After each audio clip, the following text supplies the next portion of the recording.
નમસ્તે વિદ્યાર્થી મિત્રો, વાલી મિત્રો, હું છું ડૉક્ટર જય અને ફરી વખત આ પોડકાસ્ટમાં તમારું સ્વાગત છે. જે સારથી પ્રોજેક્ટ ડીઓ કચેરી અમદાવાદ અને એએમએ અમદાવાદ દ્વારા અમે કરી રહ્યા છે કરિયર કાઉન્સેલિંગ માટે અને કરિયર ગાઈડન્સ માટે. તો બાળકોને પોતાના કરિયરમાં આગળ કઈ રીતે વધવું એના માટે ફરીથી એક વિશેષ મહેમાનને આપની સમક્ષ લઈને આવ્યા છે. અને આ મહેમાન એ ખાસ કરીને આપણે લોકો વિચારતા હોય કે સાયન્સ, એન્જિનિયર, ડૉક્ટર એના સિવાય પણ જો કોઈ વધારે ઉચ્ચ લેવલની વ્યક્તિ હોય એની સાથે સરખાવી શકો કે આ નહીં તો કોમર્સની લાઈન લઈશ તો હું શું બનીશ, તો સૌથી પહેલાં તમારા મનમાં આવશે સીએ. જી હા મિત્રો, આજે આપણે વિશેષ મહેમાનમાં સીએ નીરવ સરને આપણે બોલાવ્યા છે અને તમને સીએ બનવા સુધીની સફરની માહિતી મળશે. સીએ શું કામ બનવું જોઈએ, બનવાના કેટલા લાભ છે અને શું કામ કરવામાં આવે છે એઝ અ સીએ તરીકે, તો એની આખી ડિટેલમાં આપણે વાત કરીશું. તમે અમારી સાથે જોડાયેલા રહો. નીરવ સર, તમારો આ પ્રોગ્રામમાં સ્વાગત છે. અને આપને હું પહેલો જ પ્રશ્ન પૂછીશ કે સીએ બનવા માટે તમે અત્યારે ઘણી બધી મહેનત કરીને આ સીએનું અત્યારે ચાર્ટર્ડ એકાઉન્ટ તરીકે કામ કરી રહ્યા છો છેલ્લા 10 વર્ષથી. તો તમે આ કામ અત્યારે હાલમાં જે કરી રહ્યા છો એની થોડી માહિતી આપો કે એ કામ કેવા પ્રકારનું છે, તમે કેવા પ્રોજેક્ટમાં અત્યારે કામ કરી રહ્યા છો, એના વિશે થોડી માહિતી આપો. Okay, first of all I would like to thank you કે તમે મને ઇન્વાઇટ કર્યો. હું 2015માં ચાર્ટર્ડ એકાઉન્ટન્ટનો મેં કોર્સ કમ્પ્લીટ કર્યો અને 10 વર્ષથી હું ઇન્ટરનલ ઓડિટ એન્ડ કન્સલ્ટન્સીના ફિલ્ડમાં કામ કરી રહ્યો છું. બિલકુલ. સો પ્રેઝન્ટલી અત્યારે હું મલ્ટિપલ બિગ કોર્પોરેટ્સ અગર હું કહું તો એ રીતે કે કંપનીનું જેનું ટર્નઓવર સે ફોર એક્ઝામ્પલ 200 કરોડથી વધારે હોય, 500 કરોડ, 1000 કરોડ, 5000 કરોડ, એ ટાઈપની 15થી 17 કંપનીમાં હાલ હું કન્સલ્ટન્સી આપી રહ્યો છું. કન્સલ્ટન્સી એવી કે લાઈક હું ઇન્ટરનલ ઓડિટમાં વર્ક કરું છું. ઇન્ટરનલ ઓડિટ સર્વિસ એ એવી સર્વિસ છે કે જે 200 કરોડથી વધારે કંપનીનું ટર્નઓવર હોય એમને ફરજિયાત લાગુ પડે અને બાકી બી નાની કંપની હોય જેમને સર્વિસ જોઈતી હોય તો એ લોકો વોલન્ટરીલી બી અમારી સર્વિસ લઈ શકે છે. તો આવી મોટી કંપનીમાં કામ કરવાથી એક તો પ્રોફેશનલિઝમ સારી મળે છે, કરિયર ડેવલપમેન્ટ સારું છે અને ફર્ધર બિઝનેસનો એ નોલેજ ખબર પડે છે. લાઈક કેવું હોય કે સીએ બન્યા પછી એક સપનું હતું કે મોટી મોટી કંપનીમાં કામ કરીએ. તો આ બધી જ મોટી કંપનીને અત્યારે મારી સર્વિસની જરૂર હોય છે. ઇન્ટરનલ ઓડિટમાં અમે કંપનીને એ ટાઈપની સર્વિસ આપીએ કે કંપનીને એકચ્યુઅલ પ્રોસેસમાં શું પ્રોબ્લેમ છે, ક્યાં આગળ વેલ્યુ એડિશનની રિક્વાયરમેન્ટ છે, ક્યાં ક્યાં બિઝનેસ સ્ટ્રગલ કરે છે. તો એ બધી જ ઇન્ફોર્મેશનને અમે સ્ક્રુટિનાઇઝ કરી અને કંપનીને અમે ઓબ્ઝર્વેશનના ફોર્મમાં રિપોર્ટ આપતા હોઈએ છીએ. એ રિપોર્ટ દરેક લેવલ પર કંપનીના લોઅર લેવલથી લઈ મિડલ લેવલ, એમના CFOથી હાયર લેવલ સુધી ડિસ્કસ થઈ અને વેરિયસ એમના ઇસ્યુઝ આઈડેન્ટિફાઈ થતા હોય અને એમના સામે એના રિઝોલ્યુશન્સ બી મળતા હોય. તો સાથે સાથે એ બી તો નોલેજ ગેઇન થતું હોય છે કે ભાઈ કઈ પ્રોસેસથી કઈ રીતે કંપનીમાં ડિસિઝન્સ લેવાતા હોય છે. જેમાં એક ચાર્ટર્ડ એકાઉન્ટન્ટ તરીકે મારી સલાહને સૌથી માન્ય રાખવામાં આવે તો એ બી એક સારો અનુભવ છે. સો આ ટાઈપની સર્વિસ હું કરન્ટલી આપું છું. બીજું સાથે સાથે હું એજ્યુકેશન ફિલ્ડમાં બી કામ કરું છું. જેમ કે સ્ટુડન્ટ્સને ભણાવવા, કોલેજ સ્ટુડન્ટ્સથી લઈ કંપનીના employees, chartered accountants, bank employees, specific યુનિવર્સિટીમાં ભણતા વિદ્યાર્થીઓ જેમ કે ફોરેન્સિક યુનિવર્સિટી, અહીંયા ગાંધીનગરમાં એક ફોરેન્સિક યુનિવર્સિટી છે. તો ત્યાંના સ્ટુડન્ટ્સ એક સ્પેસિફિક સબ્જેક્ટ મેટરને લઈને કોર્સ કરે છે. ફોરેન્સિક એટલે એવી કે ફ્રોડ આઈડેન્ટિફાઈ કરવો. જેમ કે કોઈ જગ્યાએ કોઈને શંકા હોય કે અહીંયા ફ્રોડ થયો છે, જેમ કે પેમેન્ટ કંપનીમાં જે થઈ રહ્યા છે એમાં અગર કોઈને શંકા હોય કે અહીં પેમેન્ટ ખોટા થઈ રહ્યા છે તો કંપની એને ફ્રોડ ઇન્વેસ્ટિગેશન કરાવે, એના માટે એક પ્રોફેશનલને હાયર કરે.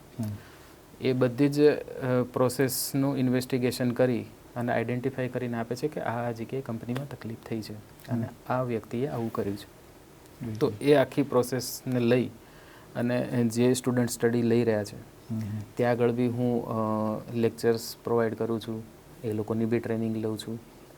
સો કરન્ટલી આટલા ફિલ્ડમાં હું કામ કરું છું ને આ મારો પોર્ટફોલિયો છે.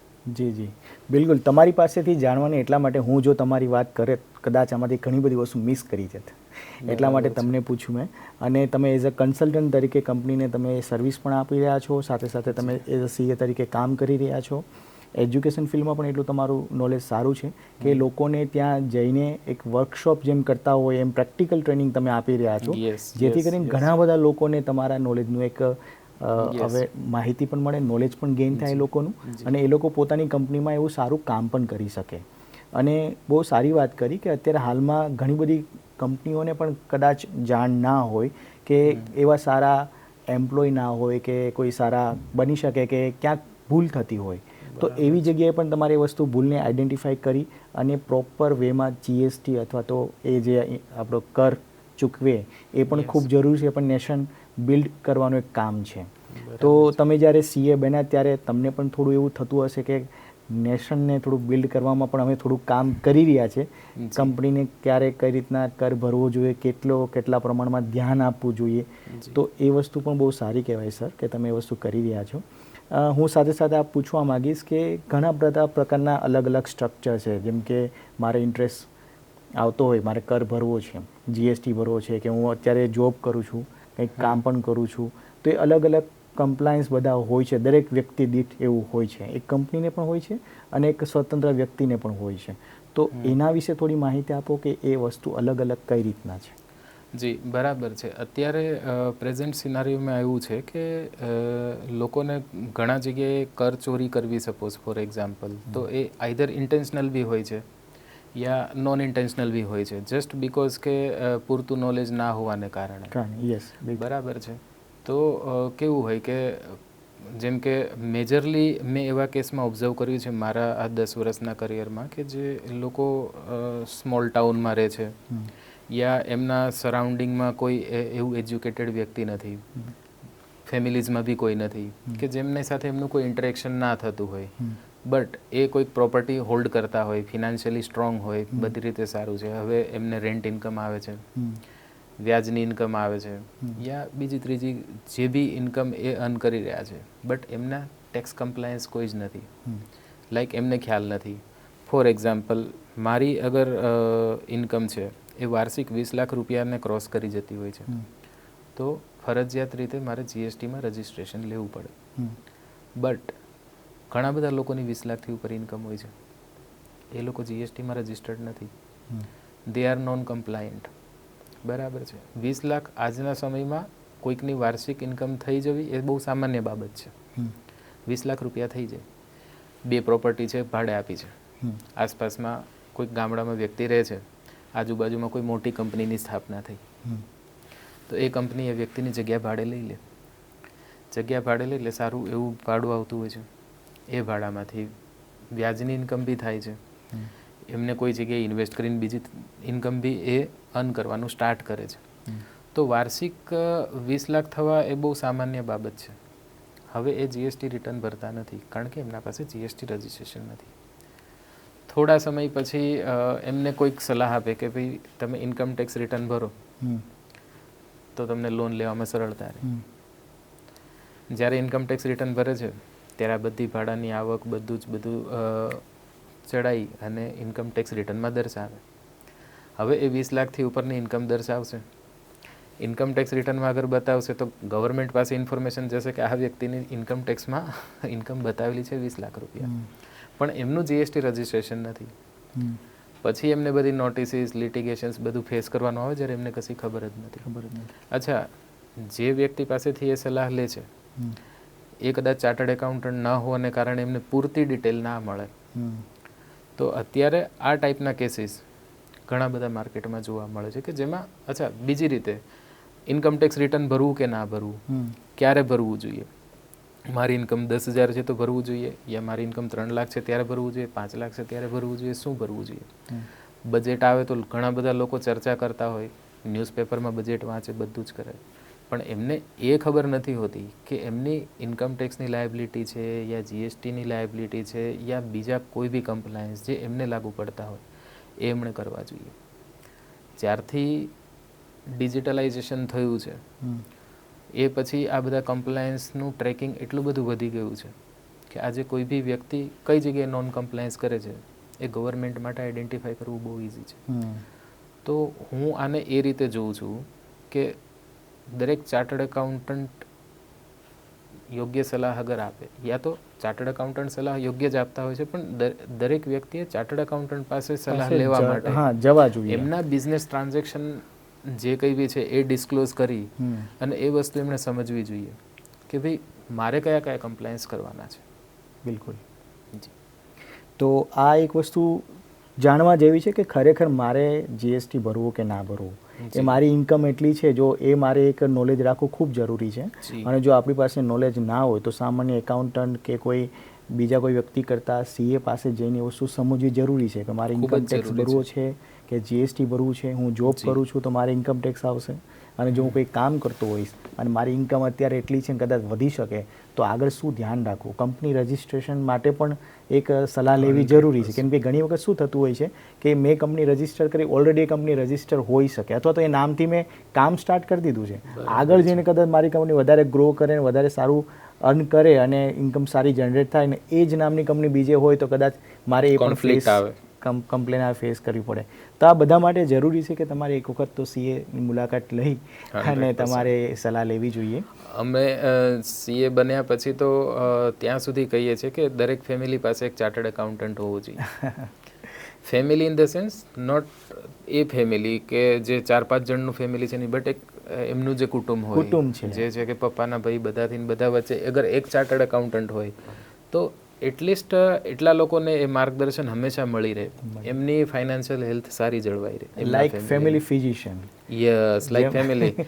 જ્યારે આમ બધા લોકો એ બહુ સરસ રીતે સમજે છે કે ફેમિલીમાં એક ડૉક્ટર હોય તો આપણને ઘણું સારું પડે છે કે ભાઈ જ્યારે બી એમની સલાહ લઈએ. પણ હજુ સમાજમાં એવું બધું બહુ છે કે કોઈ બી ચાર્ટર્ડ એકાઉન્ટન્ટને એટલું પ્રાધાન્ય હજુ ના આપતા હોય એવું બને કે હજુ કોઈ એ નથી વિચારતું કે ફેમિલીમાં એક ચાર્ટર્ડ એકાઉન્ટન્ટ બી જોઈએ, કે જેના કારણે આપણી જે નેચરલ હેલ્થની સાથે સાથે ફિનાન્શિયલ હેલ્થ બી જળવાઈ રહે. જરૂરી છે. Yes yes. હેલ્થની સાથે જો તમારી વેલ્થ જળવાશે તો તમારી હેલ્થ પણ જળવાશે. બંને એકબીજાના પૂરક છે. હેલ્થ જોઈએ, વેલ્થ બી જોઈએ. બંને એકબીજા વગર નથી કામ કરી શકતા. બહુ સાચી વાત કરી તમે, અને બહુ સારું લાગી રહ્યું છે કે તમે આજે અત્યારે નોલેજ આપી રહ્યા છો. કદાચ આપણા અમદાવાદના જેટલા પણ વાલીઓ જે આ પ્રોગ્રામ જોઈ રહ્યા છે એને બહુ ખૂબ કામ લાગવાનું છે. સાથે સાથે વિદ્યાર્થી મિત્રો જે આ પ્રોગ્રામ જોઈ રહ્યા છે એને પણ અત્યારથી નોલેજ મળશે કે આ સીએની કેટલી બધી જરૂરિયાત છે ને હવે જરૂર પડવાની છે. જે પહેલાં આપણો કન્ટ્રી આખો ખેતી પ્રધાન હતો, આખો ખેતીના આધારિત બધું કામ થતું હતું, એટલે બની શકે કે એ વસ્તુ આપણે એટલી બધી ઉપયોગમાં નથી લઈ શકતા કે ભાઈ સીએનું પણ એટલું બધું કામ છે. પણ હવે આપણો દેશ ધીમે ધીમે આખો કમ્પ્લીટલી કૃષિ તો છે જ, ખેતી તો ખરી જ, પણ સાથે સાથે એટલા બધા ઉદ્યોગ અને એટલી બધી વસ્તુ આગળ વધી રહ્યા છે, એટલા બધા સ્ટાર્ટઅપ્સ આવી રહ્યા છે. મેક ઇન ઇન્ડિયા જે અત્યારે ચાલી રહ્યું છે એ પ્રમાણે તો અત્યારે તમે કહ્યું એ પ્રમાણે દરેક ઘરની અંદર એક સીએની જરૂર છે. પણ સીએ બનવા માટે બહુ પરિસ્થિતિ ખરાબ લોકો ગણતા હોય છે કે સીએ બનવું એ મારા માટે બહુ કઠિન છે, બહુ મહેનત કરવી પડે છે. તો એના વિશે થોડી વાત કરીએ કે જ્યારે આપ આ સીએ તરીકે તમારું કરિયર ચૂઝ કર્યું ત્યારે તમારો ગોલ કઈ રીતના નક્કી થયો કે મારે સીએ બનવું છે, અથવા તો તમે જ્યારે સીએ બનતા હતા, જ્યારે આ પ્રોસેસમાં હતા ત્યારે તમે કેટલી મહેનત કરવી પડી અને તમે સીએ બન્યા? જી સર, કઠિન છે, આઈ અગ્રી. પણ એને જે રીતે કઠિન ગણવામાં આવે છે યા એવું પહેલેથી જ એવું માની લેવામાં આવે છે કે ના આ તો મારાથી ના જ થાય, તો એવું કશું નથી. બહુ બધા મિસકન્સેપ્શન, જેમ કે અમાન્ય ધારણાઓ, બરાબર છે, કે એ ધારણાઓ પહેલેથી બેસેલી હોય પેરેન્ટ્સના મગજમાં. કદાચ જ્યારે આ બધું ફ્લો થાય છે પેરેન્ટ્સથી જ સ્ટુડન્ટમાં, લાઈક સ્ટુડન્ટ તો એમ્બિશિયસ હોય કે હું આ કરીશ, પેલું કરીશ, બરાબર છે. ઘણી વખત પેરેન્ટ્સને એવું હોય કે ના આ તો ના થઈ શકે. હવે એમાં જેટલી મને ખ્યાલ છે ને જેટલી વસ્તુઓ મેં ફેસ કરી છે, મેં લોકોના પ્રશ્નો સાંભળ્યા છે, એ હું તમને જસ્ટ કહું કે એક તો સૌથી પહેલું હોય કેટલો ખર્ચો થશે, તો આમાં આર્થિક રીતે પહોંચી વળાશે કે નહીં, પેલું એ એક ગેરમાન્યતા છે. બીજી એવી કે મારું બેકગ્રાઉન્ડ કેવું છે, હું કયા બેકગ્રાઉન્ડમાંથી આવું છું, નાના સિટીનો માણસ છું, હું અમદાવાદ યા તો બીજા મોટા સિટીમાં જઈને ભણી શકીશ કે નહીં, હું ત્યાં ચાલીશ કે નહીં, આ એક છે. ત્રીજું એવું છે કે હું ગુજરાતી મીડિયમનો સ્ટુડન્ટ છું, જ્યારે ચાર્ટર્ડ એકાઉન્ટન્સીનો કોર્સ આખો ઇંગ્લિશ મીડિયમમાં છે. તો શું હું એ સાથે કોપઅપ કરી શકીશ, મને સમજાશે કે નહીં? તો આ બધા ક્વેશ્ચન્સ હોય.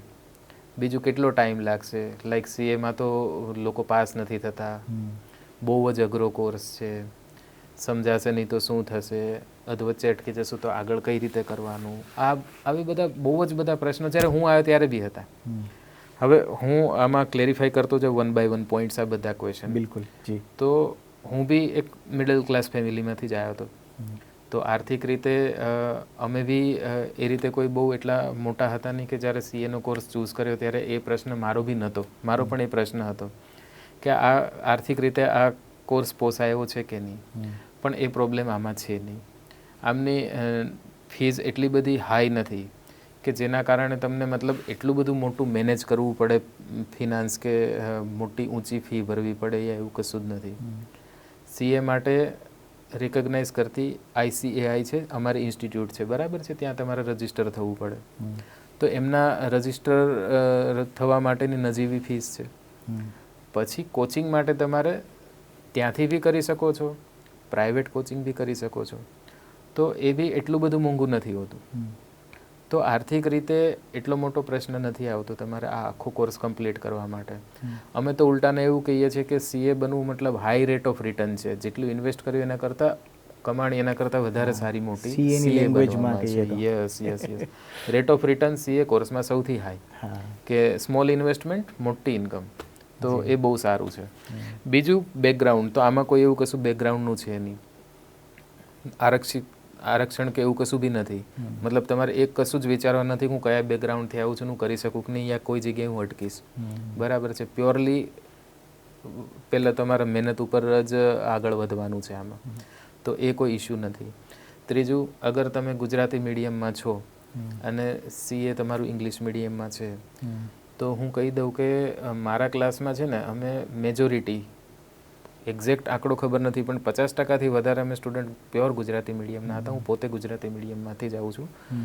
12મા ધોરણ સુધી હું ગુજરાતી મીડિયમમાં હતો. બરાબર. કોલેજમાં આવીને ફર્સ્ટ ટાઈમ ઇંગ્લિશ મીડિયમમાં ભણવાનું સ્ટાર્ટ કર્યું. સાથે સાથે સીએનો કોર્સ ચાલુ કર્યો. તો ધીમે ધીમે કરતાં કરતાં પછી ખ્યાલ આવી ગયો. આજે એકચ્યુઅલી હું ઇન્ટરવ્યૂ ગુજરાતીમાં આપું છું તો મને તકલીફ પડે છે. મારા મગજમાં ઇંગ્લિશ વર્ડ વધારે આવી રહ્યા છે. હું વિચારીને બોલી રહ્યો છું કે મને ગુજરાતીમાંનો શબ્દ શું મળે. હું એવા વર્ડના એટલે ઇંગ્લિશ યુઝ કરી રહ્યો છું કે મને ગુજરાતી શબ્દ નહીં મળતો. તો એ યુઝ ટુ થઈ જતા હોઈએ છીએ એમ. કારણ કે હવે શું છે, જ્યારે સીએ કરવા આવતા હતા ત્યારે બધું જ ગુજરાતીમાં બોલતા હતા. જે ટર્મિનોલોજી છે સીએની, અચ્છા 10માથી લઈ અને 12મા સુધી, મતલબ 11મું 12મું આપણે જે 10મામાં ગણિત ભણ્યા, 11મું 12મું નામું ભણ્યા, આંકડાશાસ્ત્ર ભણ્યા, તો એ બધા જ શબ્દો અહીંયા આગળ ખાલી ઇંગ્લિશમાં છે. તો સીએની જે શરૂઆત છે એ શરૂઆત તો તમારું જે તમે ભણીને આવ્યા છો એ જ છે. ખાલી તમારે થોડુંક ઇંગ્લિશ મીડિયમમાં કન્વર્ટ થવું પડશે, જે ધીમે ધીમે તરત આવડી જતું હોય છે. એમાં બહુ જ પ્રોબ્લેમ છે નહીં. તો એ બી સેટ થઈ જતા હો છો. બેકગ્રાઉન્ડનો પ્રોબ્લેમ નથી, ઇન્કમનો પ્રોબ્લેમ નથી, ગુજરાતી મીડિયમનો પ્રોબ્લેમ નથી. Right right. તમારે આવી અને બસ જસ્ટ મહેનત કરવાની છે. અચ્છા, કેટલો ટાઈમ લાગશે? બહુ મહેનત થશે. ફેલિયર્સ તો સીએમાં એકચ્યુઅલી અમારે એવું કહેવામાં આવે કે ફેલિયર, હવે અમારા રિઝલ્ટમાંથી બી ફેલ શબ્દ હટાવી દીધો છે. એટલા માટે અગર તમે પાસ હો સક્સેસફુલ લખેલું આવે, ફેલ હો તો અનસક્સેસફુલ. ફેલ નથી કહેવામાં આવતું, કારણ કે સીએમાં જે માણસનું રિઝલ્ટ નેગેટિવ આવે છે એ ફેલ નથી. અમે બી એવું કહીએ રિઝલ્ટ કેવું આવ્યું, તો કે પોઝિટિવ આવ્યું કે નેગેટિવ. કોઈ એવું નથી બોલતું કે ફેલ થયો, કારણ કે ફેલ એકચ્યુઅલી એ માણસ છે નહીં. આ કોર્સની પેટર્ન એવી છે કે જેમાં અમુક સ્ટેપ પર યા કોઈક જગ્યાએ તમારે એ ફેસ કરવાનો આવે કે તમને કોઈ સબ્જેક્ટમાં યા કોઈ ગ્રુપમાં નેગેટિવ માર્કિંગ આવ્યું, તમારા માર્ક્સ પ્રોપર ના થયા, એગ્રીગેટ ના થયા. આમાં એવું છે, સીએમાં પાસ થવા માટે 40 માર્ક જોઈએ, બટ ટોટલ 50% થવા જોઈએ. તો એકમાં 40 આવે, બીજામાં 60 આવે તો 50% થાય તો થઈ શકે. તો એ રીતે એગ્રીગેશન છે. તો આ કોઈક જગ્યાએ કોઈકનું કોમ્બિનેશન સેટ ના થવાના કારણે કોઈક વ્યક્તિ નું રિઝલ્ટ નેગેટિવ આવે, આવી છે. પણ સીએના સ્ટુડન્ટ હિંમત નથી હારતા. હમ. અને સીએમાં એ તકલીફ છે પણ નહીં હમ. કે તમને કોઈ એવી રીતે જુએ. અચ્છા, એક અમારા ફિલ્ડમાં આવીને અમને કોઈને પૂછતું નથી કે તમે કેટલા અટેમ્પ્ટમાં પાસ થયા. હમ. કોઈ એવી રીતે લેતું નથી કે તમે તો ફેલ થઈ ગયા, હમ. એવું કશું છે નહીં. બરાબર. સીએ છે, ઘણા લોકો નીકળી જાય છે પહેલા જ ટ્રાયમાં, કોઈકને 1 ટ્રાય પડે, 2 પડે, 5 પડે, બટ બધી જ એક્સેપ્ટેબલ છે. આ કોર્સ તમને શીખવાડે છે જે હમ. ફેલિયર જોતા, તમે લાઈફમાં સીએ થતા ફેલિયર જોઈ લો, તમારી આગળની લાઈફ એટલી સ્મૂથ જશે કે તમને એ એક્સેપ્ટેબિલિટી આવી જાય કે આવું તો થાય બરાબર છે, થઈ શકે છે. યસ. જી. સાથે સાથે હું એ પૂછવા માંગીશ કે આમાં ઇન્ક્લિનેશન એટલે સ્ટુડન્ટનું વલણ કેવું હોવું જોઈએ, મતલબ કે મારું માઇન્ડસેટ કેવું હોવું જોઈએ, મારે સીએ બનવું છે. ઘણા લોકો શું મારે સીએ બનવું છે, મારે સીએ બનવું છે, પણ એક માઇન્ડસેટ લઈને ચાલવું પડે. બરાબર, તમે કહ્યું એ પરિબળ તો ખરા જ, ચલો એ પરિબળનો હું સામનો કરી શકું, પણ મારું કેવું માઇન્ડસેટ, મારું વલણ કેવું હોવું જોઈએ, મારી કહેવાય ને પેશન્સ અને પેશન એ કેવી હોવી જોઈએ બનવા માટે? પેશન્સ 100%. અગર તમે ફર્સ્ટ ટ્રાયમાં બી અગર નીકળી જવાના છો તો બી તમારે 4-5 વર્ષનો સમય લાગવાનો છે. તમે ચાલુ કરો અને ત્યારથી તમે કમ્પ્લીટ કરો ત્યાં સુધીમાં. તમારું વલણ એવું હોવું જોઈએ કે સૌથી પહેલાં તો અગર તમે કોમર્સ ફિલ્ડ એ રીતે ચૂઝ કર્યું છે, ઓપ્શનમાં ચૂઝ નથી કર્યું કે જે મળ્યું હોય, બટ કોમર્સ ફિલ્ડને તમે અગર તમારા મનથી ચૂઝ કર્યું છે, સામે ચાલીને મને કે મને આ ફિલ્ડમાં આગળ વધવું છે અને આ ફિલ્ડમાં હું ટોપ ડિગ્રી પર જવા માંગુ છું, તો એક એ જરૂરી છે જેનાથી તમારો આગળ ઇન્ટરેસ્ટ બન્યો રહે. આમાં કેવું છે કે આ સ્ટડી એવું છે કે અગર ઇન્ટરેસ્ટ ના હોય તો સમજવામાં તકલીફ છે, પણ ઇન્ટરેસ્ટ હોય તો તમને એટલું બધું સરળતા પડે, એટલી બધી સારી વસ્તુ લાગે. અચ્છા, રોજ નવું જાણવા મળે છે, તો નવું જાણવાનું. નેશન બિલ્ડિંગમાં અગર તમને રસ છે, લાઈક નેશન બિલ્ડિંગ કઈ રીતે કે તમે ટેક્સેશન ફિલ્ડમાં કામ કરવાના છો, તો જેટલો ટેક્સ કલેક્ટ થઈ રહ્યો છે એ ટેક્સના કમ્પ્લાયન્સ કરવામાં તમે હેલ્પ કરવાના છો. તો એ ટેક્સના કમ્પ્લાયન્સમાં હેલ્પ કરશો તો ઇનડાયરેક્ટલી તમે નેશનને હેલ્પ કરી રહ્યા છો, કારણ કે ટેક્સ અલ્ટિમેટલી ગવર્મેન્ટને જવાનો છે અને ગવર્મેન્ટ નેશન બિલ્ડિંગ માટે એ ટેક્સનો ઉપયોગ કરવાની છે. તો આ માઇન્ડસેટ અગર તમને પહેલેથી હોય, અગર તમને પહેલેથી એવું વિચારે હું તો આવું બનવા જઈ રહ્યો છું, તો એ તમારું મોટિવેશનને ઘણું બધું અપ કરે અને પછી તમને ભણવામાં બી એ ઇન્ટરેસ્ટ બન્યો રહે. બરાબર છે. તો તમારા અગર માઇન્ડસેટ, અચ્છા કોમર્સ ફિલ્ડમાં તમે છો, 11-12 કોમર્સ અગર તમે ઓલરેડી કરી ચૂક્યા છો, તો 11-12 કોમર્સમાં તમે તમારું અકાઉન્ટ્સ ભણી લીધું છે, 11-12 કોમર્સમાં તમે મેથ્સના સ્વરૂપમાં આંકડાશાસ્ત્ર, તમે સ્ટેટિસ્ટિક્સ ભણ્યા છો, સો તમને ત્યાં આગળથી જ હિન્ટ મળે છે કે તમને એમાં કેટલો ઇન્ટરેસ્ટ છે. બરાબર છે. ત્યાંથી તમે આગળ વધી અને તમે એ તમારા આગળના કરિયર ઉપર ફોકસ કરીને અગર તમારી જાતને તમે એ રીતે જોતા હો કે હું નેશન બિલ્ડિંગમાં કામ કરું, હું કન્સલ્ટન્સી આપું, હું ઓડિટિંગ ફિલ્ડમાં કામ કરું, એઝ એ ચાર્ટર્ડ એકાઉન્ટન્ટ જેટલી સર્વિસ નોર્મલ એક ચાર્ટર્ડ એકાઉન્ટન્ટ આપતો હોય છે, શું હું એ આપવા માંગુ છું, શું એનાથી મારા સપના સાકાર થઈ રહ્યા છે? રાઈટ. દેન તમારે એ નક્કી કરવું જોઈએ કે ના, હું સીએ કરી શકું છું. જે પ્રશ્નો મેં તમને સોલ્વ કરી આપ્યા કે આમાં આર્થિક રીતે તકલીફ નથી, બેકગ્રાઉન્ડ રીતે નથી, લેંગ્વેજની રીતે નથી, ટાઈમ ડ્યુરેશનની કોઈ તકલીફ નથી, તો એ બધા પ્રશ્નો છોડી અને તમે આ વસ્તુ નક્કી કરવી જોઈએ તમારે કે શું મારે આ ક્વોલિટીઝ લાઈફમાં જોઈએ છે, હું આ સીએનું સ્ટેટસ પામવા માગું છું કે ના. બિલકુલ. તમે જે રીતના વાત કરી રીતના મારામાં પણ એ યોગ્યતા હોવી જોઈએ કે હું સીએ બની શકું કે નહીં. 100%. બાકી સામે આવતા પરિબળ જે છે એ ખાલી એક બહાના તરીકે લઈ શકો કે મારું બેકગ્રાઉન્ડ સારું નથી, પૈસાની પ્રોબ્લેમ છે, સમય જતો રહેશે, એ બધા ખાલી વાત એક અને તમે આ બધાથી ઉપર અઘરું બહુ છે. અઘરું બહુ છે, બહુ જ અઘરું પડશે. એ મિથ નથી, સત્ય છે, પણ કઈ રીતે સત્ય છે? મિથમાં કન્વર્ટ એ રીતે થાય છે કે સપોઝ હું નોન ચાર્ટર્ડ એકાઉન્ટન્ટ છું, મને ખબર નથી, એટલે મને વધારે અઘરું લાગે જી, અને હું આખા સીએને એક સાથે જોતો હોઉં. જેમ કે અત્યારે છે કે ભાઈ હું સીએ નથી પણ હું કોઈ નક્કી કરું છે કે સીએ છું, તો હું એને અઘરું જોઉં એટલે હું એમ જો કે અરે આ સીએ તો ના થાય. પણ જ્યારે એકચ્યુઅલી હું સીએ કરવા જઈ રહ્યો છું, અચ્છા હું બીજી બધી રીતે તૈયાર છું, મહેનત કરવાની મારી પૂરી કેપેસિટી છે, તો પછી કશો વાંધો એટલા માટે નથી કે નોન ચાર્ટર્ડ એકાઉન્ટન્ટ તરીકે તો હું પહેલાં તો એવું જોઈશ કે આ તો આખો કોર્સ છે, આવડો મોટો છે, પેલું થશે, એવું નથી. પણ જ્યારે એકચ્યુઅલી હું શરૂ કરું છું તો હું 11-12થી ભણીને આવ્યો છું એ જ વસ્તુને હું ઇંગ્લિશ મીડિયમમાં શરૂઆતમાં કન્વર્ટ કરેલું જોઈ રહ્યો છું. ધીમે ધીમે સ્ટેપ બાય સ્ટેપ પેલું કહેવાય ને કે એકદમ નાની નાની ગોળીથી લઈને ધીમે ધીમે તમને એકદમ ડોઝ વધતો જાય. તો તમે એટલા યુઝ ટુ થતા જાઓ કે તમને ઘણી વખત ઘણા બધા સ્ટુડન્ટને ખબર બી નથી પડતી કે આમાં અઘરો પડાવ આવ્યો કે એ લોકો થોરલી નીકળી જતા હોય. અચ્છા, કોઈકને લાગે તો ચેલેન્જીસ તો લાઈફમાં ફેસ કરવી બહુ સારી છે. એકચ્યુઅલી ચાર્ટર્ડ એકાઉન્ટન્ટનું માન એટલા માટે જ વધારે છે. એટલે તો ચાર્ટર્ડ એકાઉન્ટન્ટને એક સારી ડિગ્રી તરીકે જોવામાં આવે છે. સમાજમાં પ્રસિદ્ધિ એટલે જ મળી છે કે તમે ધીમે ધીમે કરતાં એકદમ પરિપક્વ થઈ અને આગળ વધતા વધતા એક ચાર્ટર્ડ એકાઉન્ટન્ટ બન્યા છો. આખી જર્નીમાં તમે શરૂઆતમાં ભણવાનું ચાલુ કરો, પછી તમે જેવું પહેલું સ્ટેપ ક્લોઝ કરી બીજા સ્ટેપ પર પાસ થઈને આગળ વધો છો તો તમને પ્રેક્ટિકલ ટ્રેનિંગ પણ કરવી પડતી હોય છે. જે કોઈ ચાર્ટર્ડ એકાઉન્ટન્ટની અંડરમાં તમારે સ્ટુડન્ટ્સને ટ્રેન જે કરી રહ્યા હોય ત્યાં આગળ તમારે જઈને ટ્રેનિંગ લેવાની છે. એટલે એકચ્યુઅલી ચાર્ટર્ડ એકાઉન્ટન્ટ કરે છે શું, એ બધી વસ્તુનું નિરીક્ષણ તમને કરવા મળે. ખાલી નિરીક્ષણ નહીં, એ તમને કામ બી કરાવે છે. તો તમે એકચ્યુઅલી એ કામ બી કરો છો એમના માર્ગદર્શન હેઠળમાં. એટલે તમે આખું પ્રેક્ટિકલ એક્સપોઝર લઈ પછી તમે ફાઇનલની એક્ઝામ આપો છો. અચ્છા, સીએની બધી જ સ્ટેપ નંબર 1 થી લઈને ફાઇનલ સ્ટેજ સુધી એ રીતે જ ગોઠવવામાં આવ્યા છે કે આપણે કેમ એક નાનું બાળક જન્મે, ચાલતા શીખે, ધીમે ધીમે ઊભું થાય, પડી જાય, પાછું ઊભું થાય, પછી દોડે, બોલતા શીખે, બધું જ તો આ રીતે જ સ્ટેપ બાય સ્ટેજ આવે છે. યસ. તો બસ એક આપણી લાઈફ સાથે તમે સીધી જ રીતે એને જોડી શકો ને એ રીતે જ વ્યક્તિ આગળ વધે છે. ગેમની જેમ તમે એક સ્ટેજ ક્લિયર કરશો પછી તમને આગળ અઘરું ગેમનું એક સ્ટેજ આવશે અને તમને પ્રેક્ટિકલ ટ્રેનિંગ સાથે પણ એ તમારા લાઈફમાં નોર્મલ રીતે કઈ રીતે પસાર થઈ જાય જ્યારે તમારી ગણતરી મહેનત કરવાની હોય. તમે જે કીધું એમાં એક વાતનો જવાબ મારે આપવાનો બાકી છે. જેમ કે માઇન્ડસેટ એક બીજું એવું બી હોવું જોઈએ કે લાઈક તમે દિવસમાં અમુક ટાઈમ આપો. જેમ કે સીએના કોર્સમાં કેવું છે, ભલે તમે હોશિયાર હો યા હોશિયાર ના હો, તમારી સમજવાની કેપેસિટી બધા જ લોકોની પ્લસ માઇનસ હોય.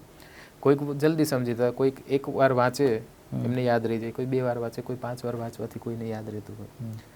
પણ દરેક વ્યક્તિએ એના અવર્સ દિવસના એમને સ્ટડી પાછળ આપવા પડે છે. અગર કોઈ વ્યક્તિ સોશિયલી એટલો બધો એંગેજ રહેતો હોય કે ભાઈ ભલે સીએ તો ચાલુ કરી દીધું ભણવા માટે, પણ હવે મારે તો આ કામ છે, પેલું છે, પેલા સોશિયલ છે, ત્યાં મેરેજમાં જવું પડશે, પેલું બધું કરવાનું, બટ એટલું લિમિટેડ લેવલ પર લઈ જવાનું કે તમારી સ્ટડી પ્રાયોરિટી, બાકી બધું સેકન્ડરી. જે બીજી બધી વસ્તુઓ છે એને તમારા સ્ટડીમાંથી ફ્રેશ થવા માટે વાપરો. એવું ના થાય કે પહેલાંમાંથી ફ્રેશ થઈને તમે સ્ટડી કરો. તો આ બધી વસ્તુને પ્રાધાન્ય આપવું બહુ જરૂરી છે. તો તમારે એકદમ જ સ્મૂથલી નીકળી જતું હોય છે. બસ તો આવી બધી વસ્તુઓ થોડી અર્લી નક્કી કરી લેવાની બિફોર ડુઈંગ સીએ કે શું હું આ કરી શકીશ. પહેલાં તો એવું કે મારે એવું બનવું છે ને આ કરવું છે, હું સીએ બનવા માગું છું. અને બીજું એવું કે એના માટેની જે પ્રોસેસ છે એ હું કરી શકીશ કે નહીં. આ 2 વસ્તુનો જવાબ તમને હામાં મળે તમે સીધા જ સીએ સ્ટાર્ટ કરો. Very good. બહુ સરસ જવાબ આપ્યો સર. માઇન્ડસેટ હોવું જોઈએ, ઇન્ક્લિનેશન પણ તમારું હોવું જોઈએ. ને હવે અત્યારમાં તો સર એવા બધા ટૂલ્સ આવ્યા છે, સાયકોમેટ્રિક એસેસમેન્ટ આવ્યું છે. તમે કરિયર કાઉન્સેલિંગમાં પણ જઈને તમે 8મા 9મા 10મા ધોરણમાં જઈને નક્કી કરી શકો છો કે મારે કયો સબ્જેક્ટ લેવો જોઈએ. અત્યારે મેથેમેટિક્સના પણ પાર્ટ્સ અલગ અલગ એડવાન્સ મેથેમેટિક્સ છે. પહેલાં એવું નહોતું, પહેલાં નોર્મલ ગણિત હતું, બધા એક સરખું ભણવાનું. હવે તમારે અલગ અલગ આવ્યું છે કે તમે આંકડાશાસ્ત્ર વસ્તુ કરી રહ્યા છો તો તમે એમાં ઇન્ટરેસ્ટ પડશે કે નહીં એનું તમે અત્યારથી એક નક્કી તમે કરી શકો છો કે પછી મારે સાયન્સ લેવું છે ને એ ગણિતમાં મારે આગળ વધવું છે. તો એ વસ્તુ અત્યારે નક્કી થઈ રહી છે. અને 8, 9, 10થમાંથી જ તમે નક્કી કરી શકો મારે કયો સબ્જેક્ટ લેવો અને 11મા 12મા મારે સાયન્સમાં જવું, આર્ટ્સમાં જવું કે કોમર્સમાં જવું. અને સીએ બનવું છે તો તમે કોમર્સની લાઈનમાં આગળ વધી શકો છો. અને તમે હમણાં જે વાત કરી બહુ સારી વાત કરી. નેશન બિલ્ડ માટે જો તમે માઇન્ડમાં તમે એવું લઈને ચાલતા હો તો બધાએ કંઈ બોર્ડર ઉપર જવાની જરૂર નથી. તમે અહીં રોડ રસ્તાથી માંડી નાખા અંદરથી આપણે દેશને સુંદર બનાવવો છે તો દરેક વ્યક્તિ પોતાના કામમાંથી કંઈક કઈ રીતના એ વસ્તુ આપી શકે જેથી કરીને આપણું દેશ આગળ વધી શકે. સાથે સાથે તમે એક વાત બહુ સરસ કરી કે એમને એમ કંઈ પ્રસિદ્ધિ નથી મળી કે સીએ છે. બરાબર.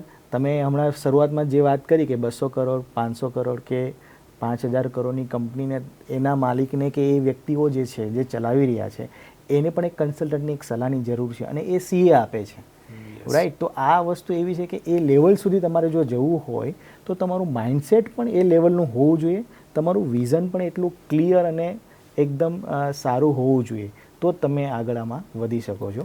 અને બહુ સારી વાત તમે જે આખા બધા પરિબળની ચર્ચા કરી એ પણ ખૂબ સારી કરી કે કોઈ બેકગ્રાઉન્ડ તમે ઘણી વખત પેપરમાં આપણે વાંચતા હોઈએ છીએ કે ભાઈ એક રિક્ષાવાળાનો છોકરો સીએની એક્ઝામ પાસ કરી, આપણે બહુ સારું લાગતું હોય છે કે હવે એક કંપનીમાં કામ કરશે, એક સારું એવું કામ કરીને બતાવશે. તો એ બધી વાત સરસ કરી સર. હવે તમે સર થોડી વાત એ પૂછવા માંગીશ કે તમે અત્યારે સીએ બન્યા પછી તમે પણ આ બધા પરિબળને જોયા છે બહુ નજદીકથી અને તમે એજ્યુકેશનની ટ્રેનિંગ પણ આપો છો, પ્રેક્ટિકલ ટ્રેનિંગ પણ આપો છો. સીએ બન્યા પછી તમે ઘણા બધા એવા મુકામ પણ હાસિલ કર્યા હશે. એવો કેવો સમય આવ્યો કે તમને ત્યારે એમ લાગ્યું કે હા હું સીએ બન્યો ને, હવે મને થોડુંક એ લાગી રહ્યું કે હા હું સીએ બન્યો, એટલે મારું કહેવાય ને કે મેં મારો ગોલ પૂરો કર્યો, હું અહીંયા ખુશ છું, એવો ક્યારે એવો તમને અહેસાસ થયો? પહેલી વખત તો આમ જોવા જઈએ ને તો અમે ચાર્ટર્ડ એકાઉન્ટન્ટને ઘણી બધી જગ્યાએ એવું લાગે કે ના લેવલ ઓફ સેટિસ્ફેક્શન તમને અમુક મલ્ટિપલ જગ્યાએ એવું ફીલ થતું રહે કે કર્યું. મારા માટે કહું તો જ્યારે સીએ જોઈન કર્યું ને ત્યારે મને બી લોકોને જેમ બહુ બધા ક્વેશ્ચન્સ હતા, પણ પહેલી એક્ઝામ જ્યારે સીએની આપી ને ત્યારે એમ કોન્ફિડન્સ ડેવલપ થયો અને સૌથી મોટી ખુશી થઈ કે ના સીએમાં તો હું ફર્સ્ટ ટ્રાય પહેલી એક્ઝામ પાસ કરી લીધી.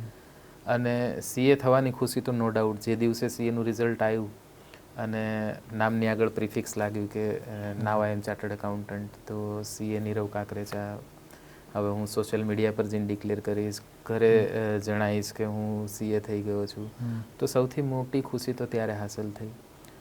પછી જ્યારે મેં મારો પહેલો ક્લાયન્ટ કર્યો, હું પ્રેક્ટિસિંગ ફિલ્ડમાં છું, મેં જોબ નથી કરી સીએ થયા પછી, તો મારું બહુ પહેલેથી નક્કી હતું હું પ્રેક્ટિસમાં જઈશ, હું મારી પોતાની કન્સલ્ટન્સી આપીશ લોકોને, કારણ કે એમાં સૌથી વધારે ફિલિંગ તમને એવી આવે છે કે હું નેશન બિલ્ડિંગ કરી રહ્યો છું. તો જ્યારે મેં ફર્સ્ટ ક્લાયન્ટ કર્યો, એમને મેં સલાહ આપી, એમને મેં રિપોર્ટ બનાવીને આપ્યો અને એમના બધા ફાઇનલ સબમિશન્સ થયા, એમની ફીઝ મને મળી ડેફિનેટલી, તો આર્થિક રીતે બી એક માઇલસ્ટોન કમ્પ્લીટ થયું કે નાવ આઈ હેવ સ્ટાર્ટેડ અર્નિંગ. બરાબર છે. તો આ બધા મારા માટે એવા માઇલસ્ટોન છે કે જ્યાં આગળ મને સેટિસ્ફેક્શન, ઇવન આજે હું તમારી સાથે બેઠો છું તો આજે બી એક સૌથી મોટી ખુશી છે કે ચલો એક ચાર્ટર્ડ એકાઉન્ટન્ટ તરીકે હું કોઈકને માર્ગદર્શન આપવા માટે બી નિમિત્ત બન્યો છું. જી બિલકુલ. બરાબર છે. તો આવા દરેક લેવલ પર મતલબ મેજર માઇલસ્ટોન કહી શકાય તો દરેક વ્યક્તિને, દરેક ક્લાયન્ટને, દરેક નવો ક્લાયન્ટ આવતો હોય એમને જેટલું મારા કરિયરમાં એડિશન થતું જાય છે દરેક પળ ખુશીના પળ છે. પણ હા, મોટું સેલિબ્રેટ આપણે શું કરતા હોઈએ કે હું સીએ બન્યો, સૌથી મોટી ખુશી. અચ્છા, સીએ બન્યો એના દરેક વર્ષ કમ્પ્લીટ થતા ગયા, સૌથી મોટી ખુશી. હજુ આ જ વર્ષે મારા 10 વર્ષ કમ્પ્લીટ થયા, હું સીએ બન્યો એના. બરાબર છે. તો એવી એક મોટી ખુશી હતી. એક સેલિબ્રેશન સેલિબ્રેશન છે.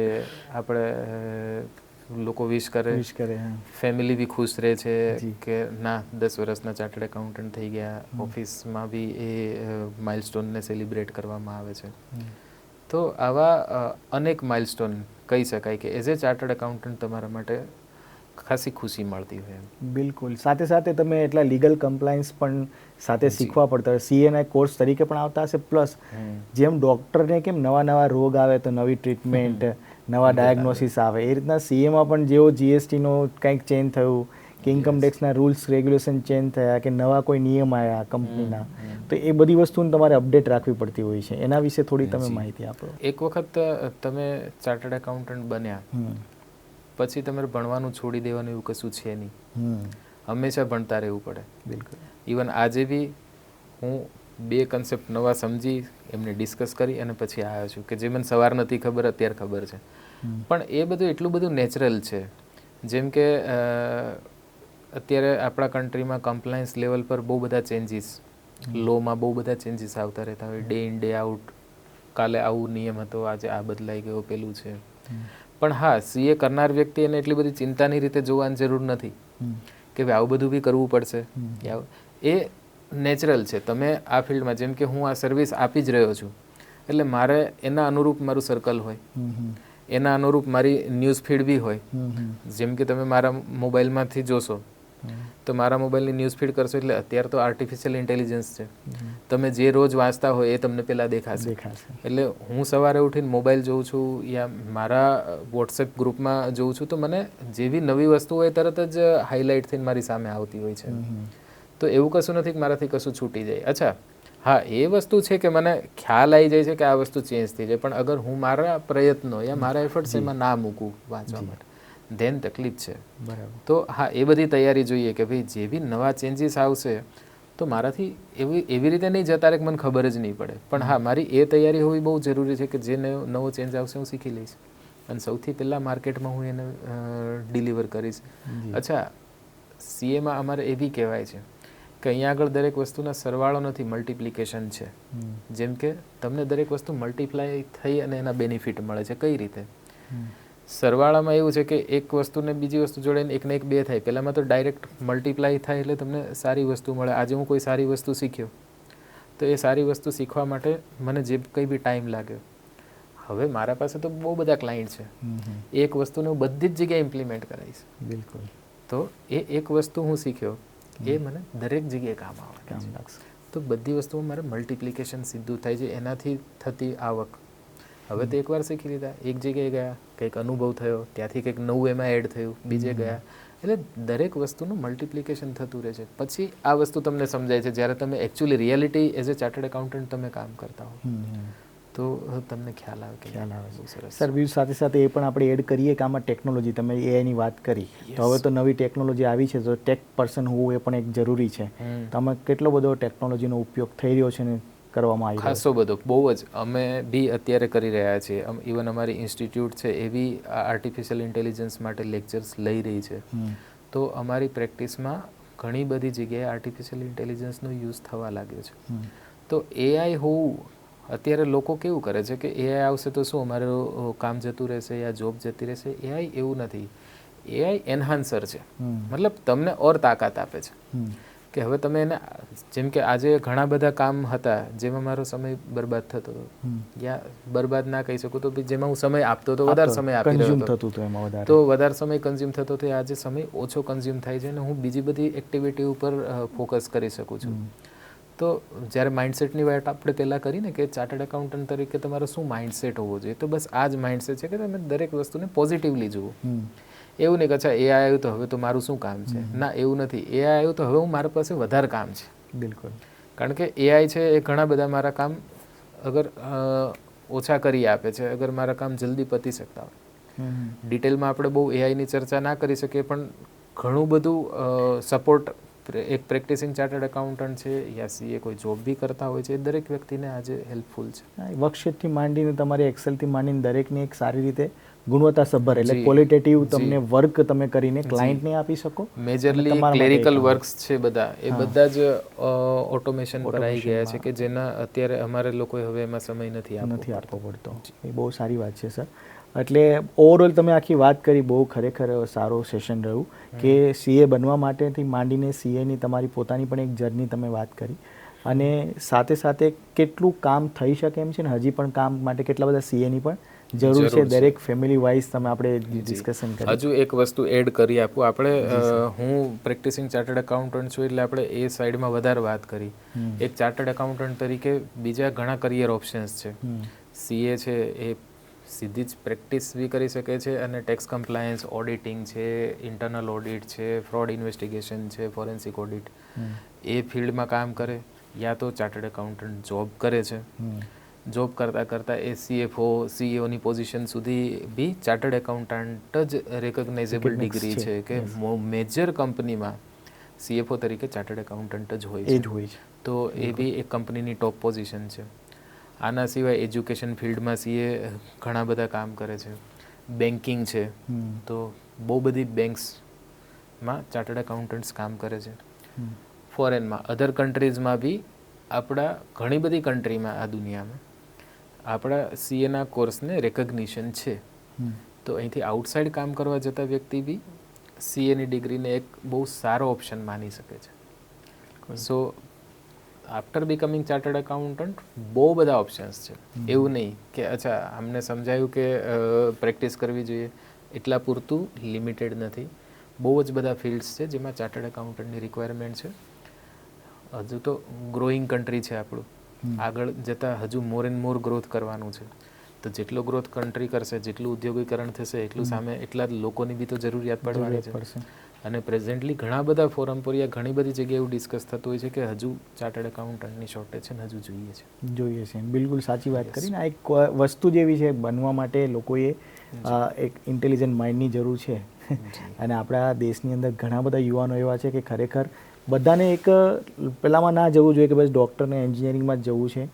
આ ફિલ્ડને લોકો ક્યારેક શું છે, અત્યાર સુધી સીએને તમે વાત કરીને કે એકવાર તમે માઇન્ડસેટ તો નક્કી કરો કે મારે સીએ બનવું છે, પછી કંઈ પ્રોબ્લેમ નહીં આવે. પણ પહેલેથી જ તમે એવું નક્કી કરો સીએ એટલે બહુ કઠિન છે, હવે બહુ હાર્ડ વર્ક કરવું પડે છે, બહુ મહેનત કરવી પડે છે, એક્ઝામ ક્લિયર નથી થતી, એવું કહીને બેસી રહે છે.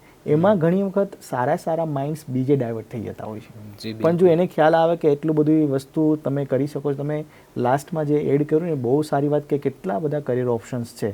સીએ તરીકે ખાલી એક કન્સલ્ટિંગ ફિલ્ડ નથી, એક પ્રેક્ટિસિંગ નથી, પણ ઘણી બધી જગ્યાએ તમે સીએ તરીકે કામ કરી શકો છો. ગવર્મેન્ટમાં કામ કરી શકાય છે એઝ અ સીએ તરીકે. એ પણ ગવર્મેન્ટની પણ અમુક એક્ઝામ્સ ક્લિયર કરીને પણ તમે આગળ વધી શકો છો. તો આ બહુ સારી વાત કરી સર.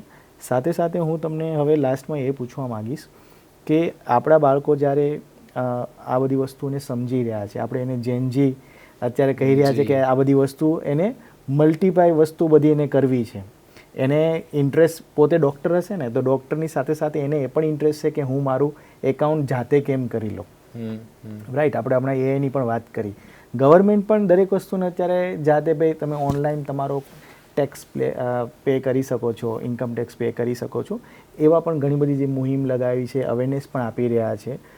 આમાં પણ એક સામાન્ય વ્યક્તિને એક તમે કીધું કે હું એજ્યુકેશન તરીકે પણ લોકોને એજ્યુકેટ કરી રહ્યો છું, તો આમાં આગળ જઈને એવું પણ બની શકે કે આપણે એક અવેરનેસ માટે કે એક દરેક વ્યક્તિને એજ્યુકેટ કરવા માટે પણ એક સીએ આવું કરી શકે. તો આવું એક ઓટોમેશન આવી શકે કે કન્સલ્ટન્ટ તરીકે તો આપ કામ કરી જ રહ્યા છો, પણ સીએ એટલા બધા નથી અત્યારે હાલમાં, પણ એની જગ્યા પૂરી કરવા માટે આવા બે અમુક લોકો જે ઇન્ટેલિજન્ટ માઇન્ડ છે, જે પોતે જાતે જ બધું કરવા માંગતા હોય, એને પણ એક વસ્તુ આ રીતના કોઈ એવું કંઈ અત્યારે હાલમાં છે કે એવું બની શકે ખરું? ના, એમાં એવું છે, જેમ કે આપણે એઆઈની વાત કરીએ તો એઆઈને પૂછી અને લોકો યુઝ કરી રહ્યા છે. જેમ કે આજે એઆઈમાંથી સર્ચ કરી લેશે કે ભાઈ કઈ વસ્તુ માટે શું કરવું જોઈએ, પણ એક કયો પ્રશ્ન પૂછવો એમાંથી તો એટલો જ જવાબ મળવાનો છે જે તમે પૂછો છો. સો હું કમ્પેર કરું કે ભાઈ ચલો આજે ડૉક્ટર છે અને ચાર્ટર્ડ એકાઉન્ટન્ટ છે, તો કોઈ એક ડૉક્ટર એવું નક્કી કરે કે ભાઈ હું મારું ઇન્કમ ટેક્સ રિટર્ન જાતે ભરું. એમને ચાર્ટર્ડ એકાઉન્ટન્ટની જરૂર ત્યાં કમ્પલસરી પડશે જ્યાં એમને સિગ્નેચરની જરૂર છે, જ્યાં સર્ટિફિકેશનની જરૂર છે. પણ બાકીના કમ્પ્લાયન્સ માટે સપોઝ એમણે જાતે કરી લીધું એક ઇન્કમ ટેક્સ રિટર્ન છે, તમે જેવી રીતે કહો છો, છતાં બી હું આને મારા પર્સનલ ઇન્ટરેસ્ટ માટે નહીં, બટ છતાં બી એને એ રીતે ચિંતાજનક ગણું છું કે જે વ્યક્તિ જે ફિલ્ડનો હોય, જેમ કે હું ડૉક્ટર નથી, તો મને તાવ આવે, ઉધરસ આવે, શરદી આવે તો મને ખ્યાલ છે કે ભાઈ ચલો માથું દુખે છે, પેરાસિટામોલ લઈ લીધી, તો એ મેં જાતે દવા કરી, હું ડૉક્ટર પાસે ના ગયો. બટ હું ઓપરેશન નહીં કરી શકું. યા મને કોઈ રિપીટેડ પ્રોબ્લેમ છે રૂટીન કોર્સમાં, એ હું નહીં કરી શકું. મારે એક યોગ્ય ડૉક્ટરની સલાહ લેવી જોઈએ. બરાબર.